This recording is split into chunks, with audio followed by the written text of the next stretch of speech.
നാട്ടുവണ്ടി ഒരു വോട്ട് യാത്രയിലൂടെ ഇന്ന് നിങ്ങളുമായി പങ്കുവയ്ക്കാനുള്ളത് ഒരു കഥയാണ്. ഒരുപാട് മനുഷ്യന്മാരുടെ സ്വപ്നങ്ങളിലേക്ക് വഴിവെട്ടിയ ഒരു കഥ. അമ്പൂരി കുമ്പിച്ചൽ പാലത്തിൻ്റെ കഥ.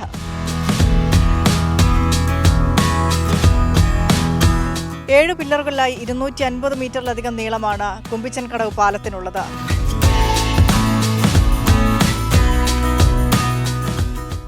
ഈ പാലത്തിൻ്റെ തൊട്ടു വശത്തായി പുഴയിലേക്ക് ഇറങ്ങാനുള്ള ഒരു പാതയുണ്ട്, വെള്ളമൊഴുകി പോകാനുള്ള ഓടയുണ്ട്. BMBC നിലവാരത്തിലാണ് ഈ അപ്രോച്ച് റോഡുകൾ പണി കഴിപ്പിച്ചിട്ടുള്ളത്.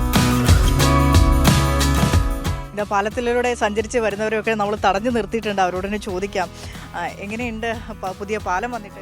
പുതിയ പാലം വന്നതിൽ ഞങ്ങൾക്ക് എല്ലാവർക്കും സന്തോഷമാണ്. വള്ളത്തിൽ കയറാനും ഇറങ്ങാനും ഒരു പ്രായം കഴിഞ്ഞ് നമുക്ക് കാലുകൾ വഴന്നി വരൂല, കയറാൻ പറ്റില്ല, ഇറങ്ങാൻ പറ്റില്ല, വളരെ ബുദ്ധിമുട്ട്. നമ്മൾ മറിഞ്ഞ് വീഴാൻ പോകുമായിരുന്നു.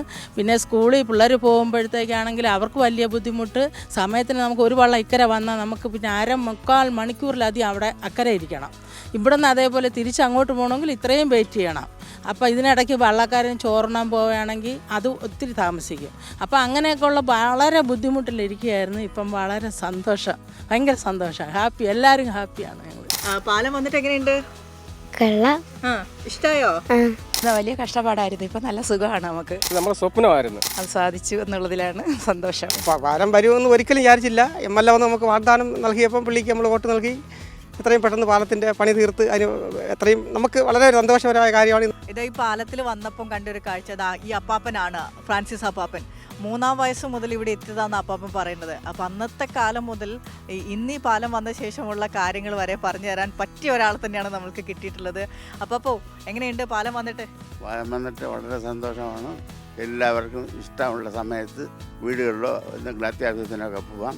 പണ്ടൊക്കെ ആണെങ്കിൽ ഒരു വള്ളമുണ്ട്, അതിന് മഴയും കാറ്റും ഉണ്ടാകുമ്പോൾ അവിടെ തങ്ങി നിന്ന് വളരെ ബുദ്ധിമുട്ടുകൾ അനുഭവിച്ച് ആണ് വീടുകളിൽ പോകണത്. ഇപ്പോഴാണെങ്കിൽ പെട്ടെന്ന് പോവുകയും പെട്ടെന്ന് വരികയും ചെയ്യാൻ വന്നു. രണ്ടാമത്തെ കാര്യമാണെങ്കിൽ പണ്ടാണെങ്കിൽ ആശുപത്രിയിലൊക്കെ പോയി കഴിഞ്ഞിട്ട് വന്ന് ആറ്റിൻ്റെ കരയിൽ കിടക്കണം. ആദിവാസി മേഖലയിൽ ആദിവാസികൾ വളരെ നമ്മളെപ്പോലെ കഷ്ടപ്പെട്ടവരാണ്. ആശുപത്രി വന്ന് പോയിട്ട് വീട്ടിൽ പോകാതെ രാത്രിയിൽ ആറ്റിൻ്റെ കരയിൽ തങ്ങിയിട്ട് രാവിലെ വള്ളം വരുമ്പോഴാണ് അവരുടെ വീടുകളിൽ ചെല്ലുന്നത്. ആ കണക്ക് നോക്കുന്നെങ്കിൽ ഇപ്പോൾ സ്വർഗരാജ്യം പോലെയാണ് നമ്മുടെ MLA കഴിവിൻ്റെ ഒറ്റ കാരണം കൊണ്ട് ഇവിടെ പാലം ഉണ്ടായത്. അതാ സ്കൂളിൽ പോകുന്ന ഒരു കുഞ്ഞാണ് നമ്മോടൊപ്പം ചേരുന്നത്. ചോദിച്ചു നോക്കാം, ഏത് സ്കൂളിലാണ് പഠിക്കുന്നത്? അമ്പൂരി സ്കൂളിൽ. പാലം വന്നിട്ട് എങ്ങനെയുണ്ട്? സ്കൂളിലൊക്കെ പോകാൻ നന്നായിട്ടുണ്ടോ? സുഖമാണോ സ്കൂളിൽ പോകാൻ? എങ്ങനെയായിരുന്നു മുൻപ് സ്കൂളിൽ പോയിരുന്നത്? വെള്ളത്തിലായിരുന്നു. അപ്പോൾ ഇപ്പോൾ പാലത്തിലൂടെ പോകുമ്പോഴുള്ള എക്സ്പീരിയൻസ് എന്താ?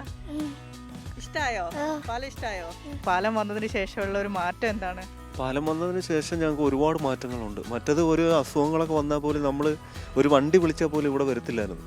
വള്ളം പോലും ചില സമയത്ത് ഞങ്ങൾക്ക് കിട്ടാത്ത സിറ്റുവേഷനിലുണ്ടായിട്ടുണ്ട്, അസുഖങ്ങളൊക്കെ വന്നു കഴിയുമ്പോഴത്തേക്ക്. ഇപ്പോൾ അതിൽ നിന്നൊക്കെ ഒരുപാട് മാറ്റങ്ങളുണ്ട്. വണ്ടി ഞങ്ങൾക്ക് വീട്ടു നടയിൽ ഇപ്പോൾ വരും. ഞങ്ങൾക്ക് അങ്ങനെയുള്ള സൗകര്യങ്ങൾ, കൊച്ചുങ്ങളുടെ സൗകര്യങ്ങളായാലും മറ്റത് മഴയോ കാറ്റോ അങ്ങനെയൊക്കെ ഉണ്ടെങ്കിൽ പോലും കാറ്റൊക്കെ നല്ലപോലെ അടിച്ചു കഴിഞ്ഞാൽ വള്ളം എടുക്കാൻ പറ്റില്ല. അപ്പോൾ അങ്ങനെയൊക്കെ വരുന്ന സമയത്ത് ചിലപ്പം പിള്ളേർക്ക് സ്കൂളിൽ പോകാൻ താമസിക്കും, ചിലപ്പം വള്ളം കിട്ടാതെ തിരിച്ചു വരുന്ന ദിവസങ്ങളുണ്ട് മഴ പെയ്ത് കഴിയുമ്പോഴത്തേക്ക്. അങ്ങനെയൊക്കെയുള്ള ഒരുപാട് സിറ്റുവേഷനിലൂടെ നമ്മൾ കടന്നു വരും. ഇപ്പം പക്ഷേ ഒരുപാട് മാറ്റങ്ങളുണ്ട്. നല്ല ഒരു അത് എന്താ പറയുക, ദൈവത്തോട് നന്ദി പറയുന്നത്. പിന്നെ ഞങ്ങളുടെ MLA നല്ലൊരു മനുഷ്യൻ എന്ന് പറഞ്ഞാൽ ഇത്രയും നല്ലൊരു മനുഷ്യൻ. ആ മനുഷ്യൻ്റെ ആ ഒറ്റ മിടുക്കിൻ്റെ പുറത്താണ് ഞങ്ങൾക്ക് ഇത്രയും സൗകര്യം കിട്ടിയത്. തൊടുമലയുടെ കാട്ടുവഴിയിലൂടെ നടക്കുമ്പോൾ എന്താ നിർത്തുന്നത് ഇതോടെ കുറച്ച് ചേച്ചിമാരുണ്ട്, നമുക്ക് അവരോട് ചോദിക്കാം എന്താണ് ഈ അമ്പൂരി പാലം ഇവരുടെ ജീവിതത്തിൽ കൊണ്ടുവന്ന മാറ്റങ്ങളെന്ന്. എങ്ങനെയുണ്ട് പുതിയ പാലം വന്നിട്ട്? അടിപൊളി, കിട്ടിയത് നമ്മളെ ഭാഗ്യമെന്നാണ് പറയാം പാലം. അതുകൊണ്ട് വള്ളത്തിന് ഒന്ന് കാത്തിരിക്കേണ്ട, ഇപ്പം ഉത്സാഹിച്ച് പോവാം. ചന്തയിലൊക്കെ പോയാൽ നേരത്തെ വിട്ടു വരാം, വള്ളത്തിന് കാത്തിരിക്കേണ്ട. അങ്ങനെ എല്ലാം കൊണ്ട് സന്തോഷമുണ്ട്. ഇനിയും മാറ്റങ്ങൾ വരണം. നാട് മാറണം, വികസനം വരണം, റോഡുകൾ വരണം, ഇതെല്ലാം വരണം. മുമ്പൊക്കെ ആണെങ്കിൽ ഒരു കല്യാണത്തിന് പോയാലോ ഒരു എന്തെങ്കിലും ഒരു ചടങ്ങിന് പോയി കഴിഞ്ഞാൽ അവരുടെ അടുത്ത് സംസാരം സമയമില്ല, നമുക്ക് വള്ളം കിട്ടൂല രാത്രി ആയി കഴിഞ്ഞാൽ. അതുകൊണ്ട് പെട്ടെന്ന് വരുന്ന ഇപ്പോഴാണെങ്കിൽ നമുക്ക് അമ്പൂരി കൊണ്ട് പൂച്ചോക്കി കൊണ്ട് വിട്ടിരുന്നാലും നടന്ന് നമ്മുടെ വീട്ടിലെത്താനുള്ള ഒരു ഇതുണ്ട്. പാലം വന്നുകൊണ്ട് ഒരുപാട് വികസനം ഉണ്ടായിട്ടുണ്ട്. പിന്നെ റോഡ്, പിന്നെ ഇവിടെ ആൾക്കാർക്ക് കുടിവെള്ളം ഇതിനു മുമ്പേ ഈ കോൺഗ്രസ് BJP വന്നിട്ടൊന്നും ഒരു വികസനം ഉണ്ടായിട്ടില്ല. അടുത്ത വർഷം വന്നു MLA വന്നു, നമുക്കൊരു മുമ്പറായിട്ട് ഷിബു മുമ്പർ എന്ന് പറയുന്ന ഒരു മുമ്പർ ഉണ്ടായിരുന്നു. ആ മുമ്പറിൻ്റെ കഠിന പ്രയത്നവും MLAയുടെ കഠിന പ്രയത്നവും കൊണ്ടാണ് ഈ റോഡും പാലും എല്ലാം വന്നത്. അപ്പോൾ എനിക്ക് തോന്നുന്നു ഒരു 10-15 വർഷ കാലഘട്ടം നമ്മുടെ UDF സർക്കാർ നമ്മളെ കേരളം ഭരിച്ചിട്ടും ആദിവാസി മേഖല എന്ന് പറയുന്നത് തിരുവനന്തപുരം ജില്ലയിൽ അമ്പൂരി പഞ്ചായത്തിൽ തൊടുമല വാർഡിൽ ഏകദേശം ഒരു 1000-ൽ പരം ആദിവാസി കുടുംബങ്ങൾ തിങ്ങിപ്പാർക്കുന്നൊരു മേഖലയാണ്.